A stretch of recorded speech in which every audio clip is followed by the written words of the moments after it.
Hello, I'm Sapphire, your occultorium historian. Now, I'm going to level with you all.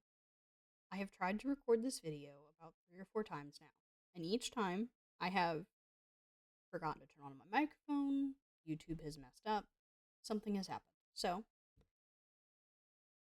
instead of continuing to be crazed, I cleaned myself up, and I am coming to you as a very unhappy person right now. I'm angry. I'm angry as a historian, as a public historian, as a mother, as someone who believes that the truth matters. I cannot, I refuse to remain silent. I was going to keep this channel non-public or not non-political, and I can't. I have to make my politics known. I have to make my understanding of politics known at this point. I cannot keep this channel politic free.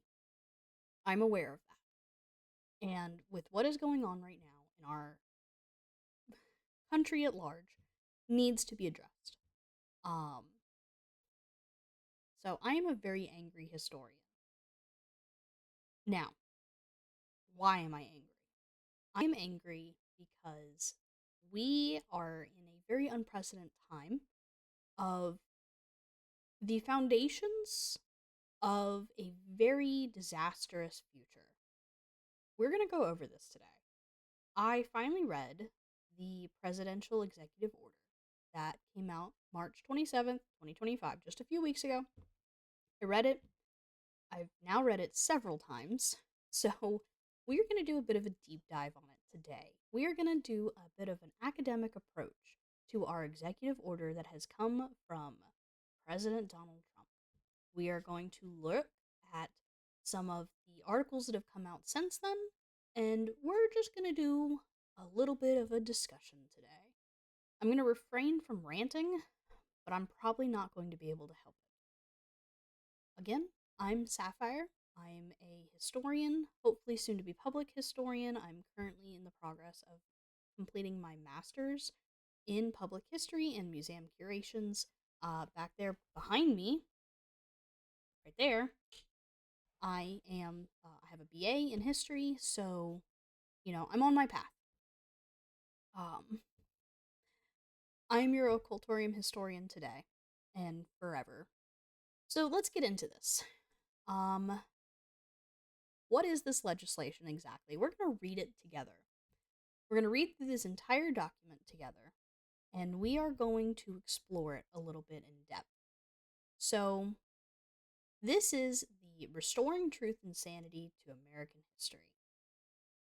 What does that entail? What is the truth and sanity of American history? Section 1. Purpose and policy.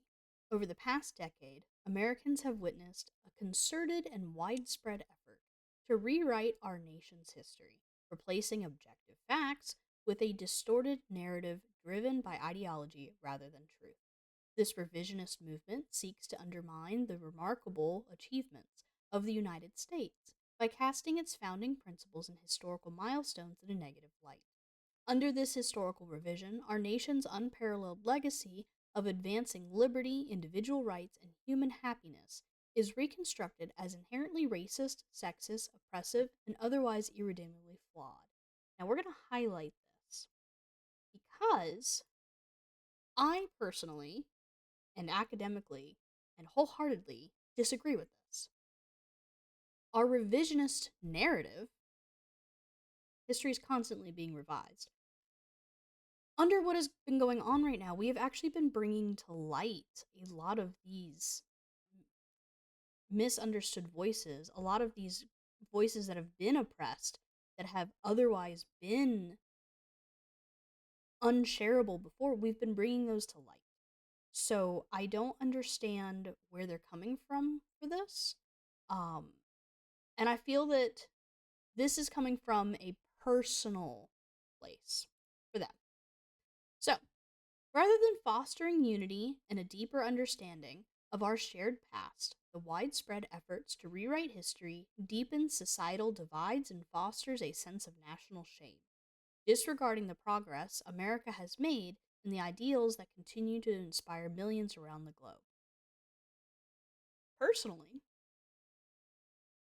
it does not divide. It does not foster a sense of shame. Again, it is a sense of pride, being able to showcase perspectives that otherwise would not have been seen. The prior administration, i.e., the Biden administration, advanced the corrosive ideology. At Independence National Historic Park in Philadelphia, Pennsylvania, where our nation declared that all men are created equal, the prior administration sponsored training by an organization that advocates dismantling Western foundations and interrogating institutional racism, and pressured National Historic Park rangers that their racial identity should dictate how they convey history to visiting Americans, because history is purportedly racist. Now, I have an issue with this. Why is it here? What are your cites? Give us evidence that this happened, that this took place. I need someone to give me proof that this happened, for one. And two, what organization? What organization did this? What organization are they citing? Are they talking about? Their refusal to acknowledge what organization makes me lean towards our favorite Facebook post that went viral last year. It's that all over again. They're not willing to name names aside from the Smithsonian in this. And that gives me a sense of doubt. Once widely respected as a symbol of American excellence and global icon of cultural achievement, the Smithsonian Institution has in recent years come under the influence of a divisive, race-centered ideology. It has still been a global icon of cultural achievement. The Smithsonian has not fallen out of favor with anybody. If anything, the Smithsonian has set a precedence of ethical debates and ethical research within the academic world, international. So I don't know where they're coming from for that. I would also like a citation for that as well, but we get none. This shift has promoted narratives that portray American and Western values as inherently harmful and oppressive. For example, now this is their example. The Smithsonian American Art Museum today features The Shape of Power, Stories of Race and American Sculpture, an exhibit representing that societies, including the United States, have used race to establish and maintain systems of power, privilege, and disenfranchisement. The exhibit further claims that the sculpture has been a powerful tool in promoting scientific racism, and promotes the view that race is not biological reality, but a social construct, stating race is a human invention. Now, before we look into this further, the topic of race being a human invention has long been since debated by both historians, psychologists, sociologists, even economists. The idea that race is a human invention is not a new idea. That is a very old idea. And that is a very heated topic within the field of academics in general. The topic of race being a human construct has countless TED Talks, countless papers. People have devoted their entire academic careers on this one topic. So for the White House to come out on their stance that race is a biological reality and is not just a social construct, that is, it is a genetic reality, is wild and very, very controversial and very scary for me as a historian to see this sort of thing be said on a political stance, that they feel that race is biologically driven and not a social construct. Now, again, it's a heated topic. There are academics who do believe this. In my personal opinion, it should not be in government policy. It has no right being in government These are topics that we are talking about that are philosophical in their nature. These are topics that are so heated and debatable that we could fill the entire ozone layer with just this conversation alone. To me, it has no right being in politics. It is inappropriate to have in politics. But that's a me thing. I mean, we have the entire abolitionist movement. We have all we I'm getting angry again and I'm going into a rant. Look at me. There has been substantial negative effects from the people who believe that race is biologically driven compared to the effects and long-term effects of people who believe that race is a human invention. We're just going to leave it at that. That's a topic that's very heated. I'm not going to get into it on this channel, at least right now. Talking about race is not racist. Talking about race is not inherently just discussing racism. That's it. That's my stance. That's my personal opinion. Okay? With that said, though, we're going to take a look at this exhibit. So I'm going to plug it in here into the search, and we're going to look at this exhibit through the Smithsonian Art Museum. So, here we go. Hello. I'm going to be down here right now. Maybe over here, actually. The Shape of Power, Stories of Race in American Sculpture. We're going to take a look at this exhibit through the Smithsonian website. Okay? Groundbreaking exhibit featuring 82 artworks created between 1792 and 2023. So these are just sculptures, artistic interpretations. This is basically what they're saying here, which this is a really cool sculpture. I love all the intricate details. I love seeing artwork. This seems to explore the idea of identity and race throughout the American lens as a whole, through time. So let's see, let's read. How does American sculpture intersect with the history of race in the United States? It examines the role of sculpture in understanding and constructing the concept of race within the United States. The exhibit brings together 82 sculptures. Let's see, American sculpture, in its many forms, has also served as an expression of resistance, liberation, and a vital means for reclaiming identity. Now, I'm looking at this website post this proclamation, executive order, so I don't know what it said before. So we're looking at this after, so this is a whole new lens that we're looking at. The exhibit draws extensively on the works from the Sam's collection, which is the largest collection of American sculpture in the world. So they're looking at all the collection that they have, and they're looking at it through the lens of what it's like to be an American, essentially, through a different lens. I'm looking way washed out right now. It is just because the sun's coming through really well. Let's see, this book is in relation to a book published in association with Princeton University Press, contributes new scholarship to the understudy field of American sculpture. So again, we're exploring a field that is understudied, underappreciated, but oh no, which hasn't been the subject of major publication survey in more than 50 years. So again, we're getting a perspective that hasn't been explored in my generation. My generation. Now I'm 30, for your context. It's organized by Karen Lemmy and Lucy S. Rahm, curator of sculpture at the Smithsonian American Art Museum. Thank you. So, let's see. We've got stories. Oh, okay. So, shape of... I love that they're using this sculpture as the showcase. It is amazing.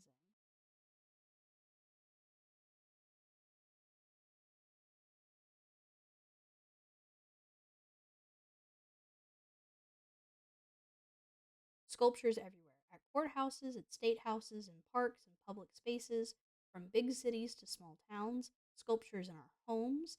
It is even in our pockets. But when was the last time you really thought about sculpture? Because sculpture is everywhere. It is easy to stop seeing it, or at least to stop considering it. That's strong. Let's see, I'll move back over here so you can read everything. Sculpture comes in all shapes and sizes. Let's see, to look at the intertwining histories of American sculpture and race in the United States.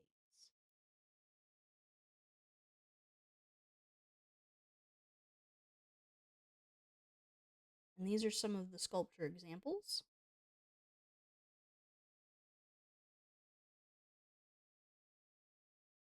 So it looks like post this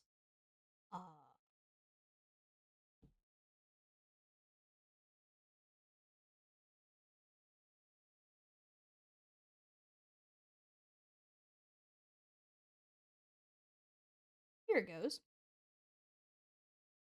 These monuments are certainly part of the conversation. Oh, here we go. This is probably the controversial paragraph. Many people have never thought about how power and race are expressed through sculpture, but it happens all the time.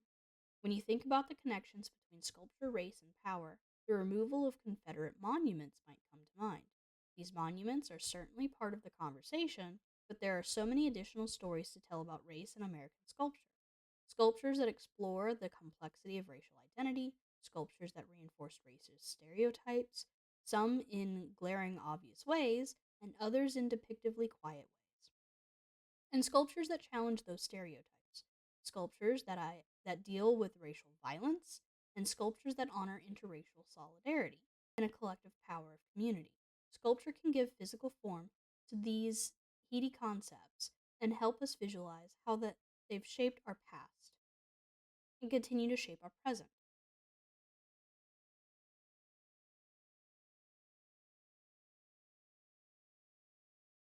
And this right here is the key thing that I have a big argument with the executive order. This exhibit makes us ask, why was this sculpture made? Okay? So let's get back into it. So, from the government, from what Trump is trying to say here, and I know he didn't actually say that, somebody else wrote it and he just signed it, but from what he's trying to say here is that this exhibit, representing that societies, including the United States, have used race to establish and maintain systems of power, privilege, and disenfranchisement. Yes, America has. Jim Crow era statues. Why were they built? The exhibit further claims, now these are words that they're putting into the mouths of the exhibitors, okay? The exhibit further claims that sculpture has been a powerful tool in promoting scientific racism and promotes the view that race is not a biological reality, but a social construct, stating race is a human invention. These sculptures explore race as a human invention, as a human experience. That's somebody getting upset that they went to go see this sculpture exhibit and they didn't like it. That's what this is. Let's continue. The National Museum of African American History and Culture has proclaimed, so again, they're putting words, that hard work, individualism, and the nuclear family are aspects of white culture. Now, I personally have not seen any evidence of this being said. I could have missed something, but from all the research that I have put into this, I do not see any evidence of this being said.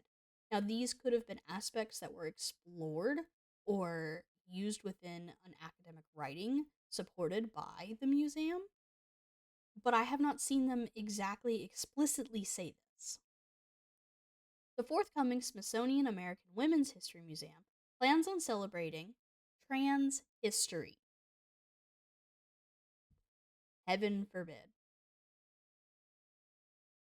So they're just upset here that there are museums dedicating Museums dedicated to just history. Oh no. It is the policy of my administration to restore federal sites dedicated to history, including parks and museums, to solemn and uplifting public monuments that remind Americans of our extraordinary heritage, consistent progress towards becoming a more perfect union, an unmatched record of advancing liberty, prosperity, and human flourishing.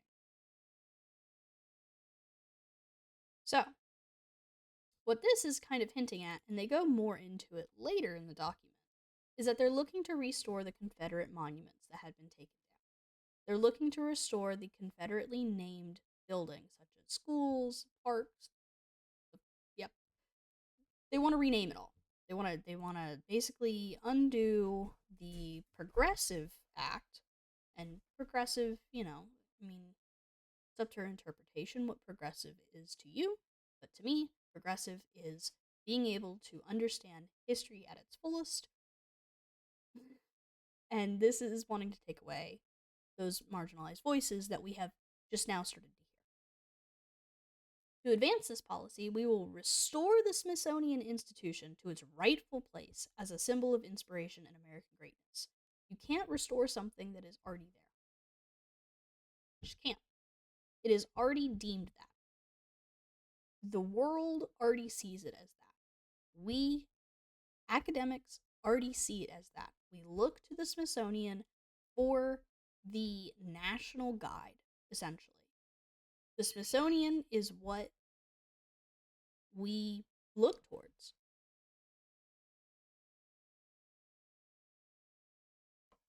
So, now we get into, ironically, now we get into what is my favorite part and what makes me the most angry with this. Saving our Smithsonian. They're using a very charged word here because it's not my Smithsonian. It's not your Smithsonian. It's their version of the Smithsonian. They want to put the Smithsonian into a place in which they can approve on. They are turning the Smithsonian into a propaganda. And I'll prove it to you. The Vice President, in consultation with the Assistant to the President for Domestic Policy and Special Assistant to the President and Senior Associate Staff Secretary, I want you to remember this name, Lindsay Halligan. Okay? Worked to effectuate the policies of this order through his role in the Smithsonian Board of Regents, with respect to the Smithsonian Institution and its museums, education and research centers, and the National Zoo. By seeking to remove improper ideology from such properties, and shall recommend to the President any additional actions necessary to fully effectuate such policies. Now, I know the National Zoo stuff got into the headlines big. People were like, oh, DEI in the National Zoo. It's not just DEI in the National Zoo. It is they are wanting to turn the government-funded museums and education systems to perpetuate American propaganda that fits their narrative. Now, I've covered this in a previous video on the channel, and that is nationalism versus history. This is nationalism versus history, black and white. So, let's continue. The Vice President and the Director of the Office of Management and Budget shall work with Congress to ensure that future appropriations to the Smithsonian Institution will include the following. They will prohibit expenditure on exhibits or programs that degrade shared American values. So they are determining what an American value is. Divide Americans based on race, or promote programs or ideologies inconsistent with federal law. Okay? Celebrate the achievements of women in the American History Museum and do not recognize trans history. I want you to look at their wording. They do not want to promote trans history. They are trying to erase a key historical perspective that we don't even fully explore. We haven't even fully explored it yet. We haven't even really begun to explore it. The Director of the Office of Management and Budget and the Secretary of the Interior shall take any other measures within their authority to promote the policy of this order. That is a threat. That is not just we will defund you, it is we will defund you, we will deplatform you, and we could, if we make it into federal law and policy, arrest you. You see where this is going? Are you angry yet? Section 3. Restoring Independence Hall. The Secretary of the Interior shall provide sufficient funding as available to improve the infrastructure of the Independence National Park, Historical Park, which shall be completed by July 4th, 2026. So I want to see something. I want to see improved buildings. I want to see improved interiors. I want to see improved walkways. I want to see something. Restoring truth in American history. They use truth as a very loaded, charged word, I've noticed. So, the Secretary of the Interior, they're tasking him with this. He is going to determine that public monuments since January 1st, 2020, monuments, memorials, statues, markers, or similar properties within the Department of Interior's jurisdiction have been removed or changed to perpetuate a false reconstruction of American history. Okay? They're upset that we, as a society, have steered away from the glorification of the Confederate Army within American history. That is what this is. They are trying to reestablish the glorification of Confederacy within the American history. That's all this is. And appropriately minimize the value of certain historical events or figures, or include any other improper partisan ideology. Okay? The Secretary of the Interior is going to decide this. One person. So whatever his values are, is what's going to get perpetuated. Take action to reinstate the pre-existing monuments, memorials, statues, markers, or similar properties. So they're going to reestablish these statues, or whatever they want to. And a big reason that I have a big issue with this is we go back to the shape of power in America. We go back to this wonderful little question here. Why was it made? Why were these statues made? When were they made? Who made them? A lot of these key statues were made during the Jim Crow post-Reconstruction era to glorify Confederate soldiers or generals. And they built these statues in predominantly African American or marginalized areas of town. Why are you wanting to restore this? Why are you doing this? Those questions you should be asking yourself and your friends. To anybody who decides to talk about this topic with you. Why? So, they're going to rebuild the statues. They're going to reinstill propaganda. They're going to punish you for not pushing propaganda. They're going to determine the American values. They're going to determine what you should value. Okay. And if you don't do this, they're going to take action as appropriate and consistent with applicable law. So again, if they change the federal law and policy, you could be arrested. Are you angry yet? Have I made you angry with this? If so, good. Because I'm angry.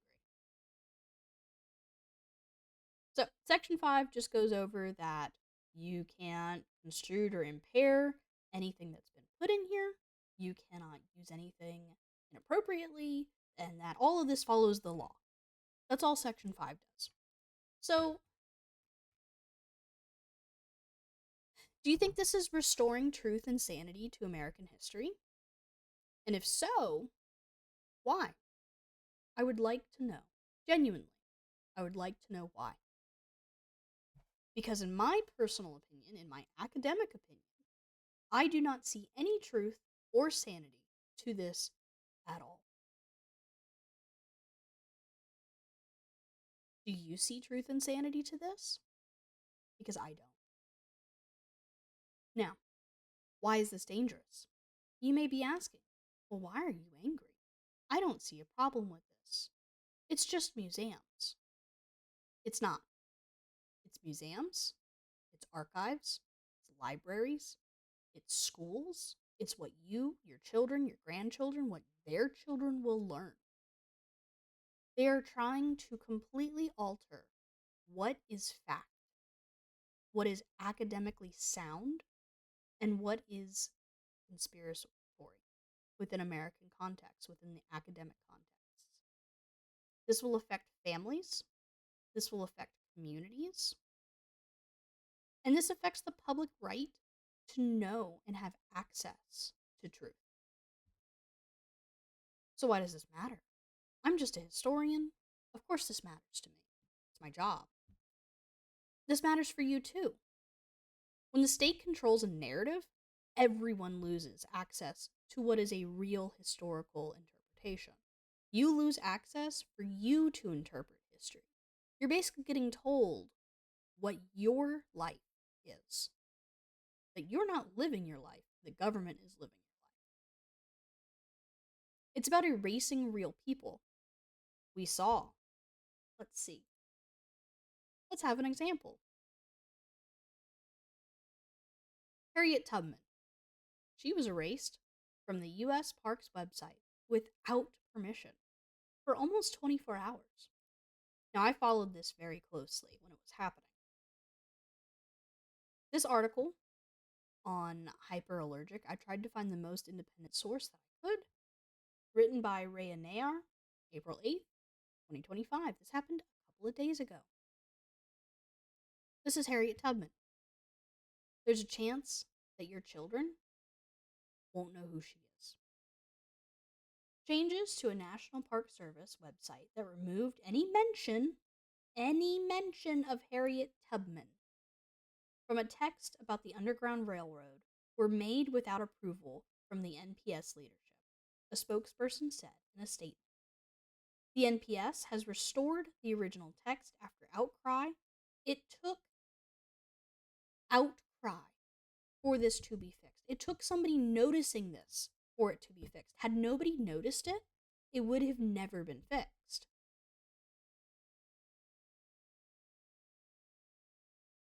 On a web page titled What is the Underground Railroad, featured a whittled down version of its 2022 text that purged Tubman's name and involvement almost entirely.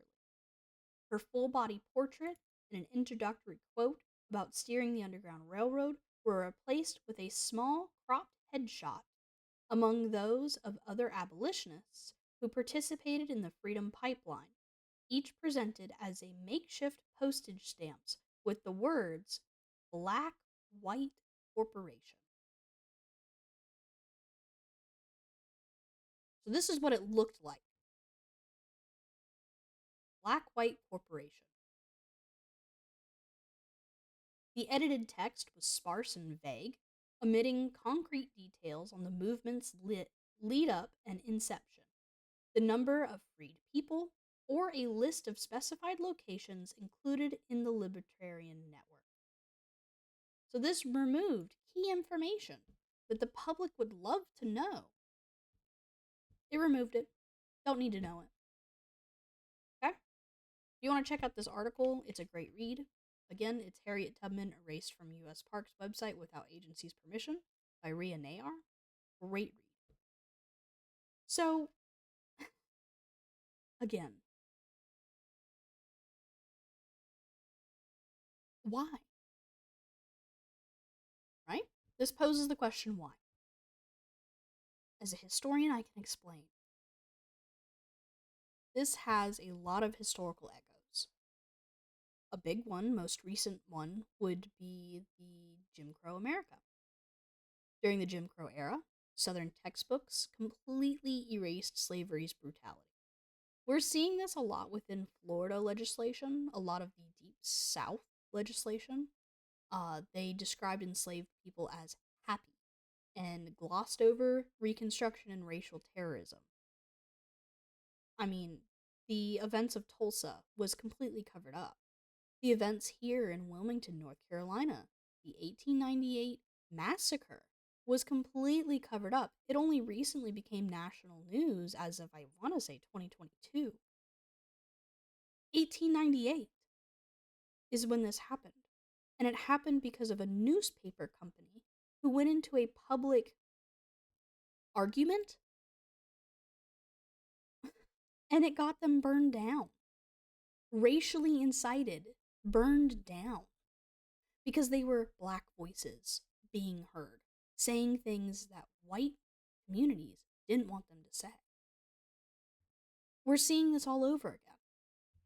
Entire generations grew up believing during the Jim Crow era that the Confederacy was noble because of their history books said so. Again, we're already seeing this within Florida legislation. We're already seeing this within legislation within the American South. This legislation has not stopped. It is just ramping back up. It was no accident. It was state policy. And now we're seeing it attempted on a federal level. This act is a modern version of that legislation. And to name the one group that everyone hates to talk about, Nazi Germany. In 1933, the regime seized control of Germany's cultural institutions. They purged libraries, they burned books, they rewrote school curriculum to promote supremacy. What are we seeing right now? They used public educations and museums to indoctrinate, not educate.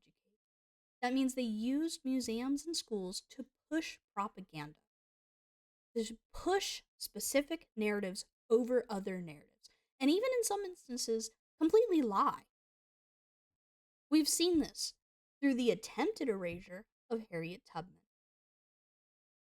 We watched it happen just a few days ago. Once truth is controlled by the state, resistance becomes so much harder. And that's why we need to resist now, not tomorrow. That's why I'm making this video right now. So why does this matter to public history? As a public historian, I work actively to preserve memory, not erase it. If this legislation passes, curators may be told to remove exhibits completely, and not just from the public view, but from their records entirely. Archivists could be forced to restrict access even further. Educators could lose their jobs or even be arrested for telling the truth. And most importantly, future generations won't even know what was lost because they won't know it even existed in the first place. So this is my call to you. We are at a critical tipping point. We can't say this could never happen here because it is literally happening right now as we speak. It happened a few days ago. We've seen this before in the South, in Germany. It's authoritarian. It is an authoritarian regime that is happening right now as we speak. You need to speak up. You need to support your library. You need to defend our museums. Vote and demand better. Write a letter to Lindsay. Call your congressman. Tell them that we don't like this. We need to be activists in this time. This time right now is when we stand. As the public, we are the ones who make history. Harriet Tubman was not a major key political figure. She was not in the White House. She was a normal person. She was a minority who was suffering, and she put a stop to it. Not just for herself, but for other people. And now look, we're trying to erase her? How dare we? Share this video. If you don't want to share this video, talk about it. Share the proclamation that was made. Share the executive order if you don't want to share this video. Talk about it with your friends and family. Be divisive. Protest. Speak out. Go to your local library. Donate your time. Donate books. Donate your energy and your resources. But this needs to be known. And this needs to be stopped. Truth is not optional. It's non-negotiable. And it should never be part of legislation. And that's it. I'm your occultorium historian, Sapphire, and this was not a fun video, but it needed to be said. Until next time.